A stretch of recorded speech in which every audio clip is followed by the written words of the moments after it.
ওয়াক্ত নামাজের কথা কোরআনে আছে, এটা কি আপনাদের বিশ্বাস হয়? সত্যি হয়? আচ্ছা হাত তুলে একটু দেখেন তো বিশ্বাস কার কার হয়।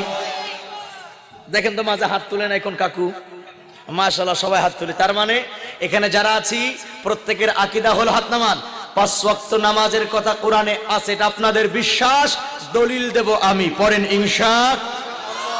অনেকে এই বিসমিল্লাহ সোজা করে পড়তে পারে না, বিসমিল্লাহর ওরে যদি সিট কইরা পেটে পাড়া দেন আলহামদুলিল্লাহ সূরা সোজা করে বের হবে না। সেও আলেমদের সামনে বলে আমরা কি কোরআন বুঝি না? আছে না নাই? তুমি যে কোরআন কি বুঝো তা তো আমি বুঝি, তুমি যে আসলে কি বোঝো না তাও বোঝো না, কথা ঠিক কিনা? 5 ওয়াক্ত নামাজের কথা স্পষ্ট কোরআনে আছে, হাদিস শরীফের ভিতরে আছে। এবার আসেন এটার দলিল পরে দিচ্ছি, তবে এতটুকু জেনে রাখেন নারী হোক পুরুষ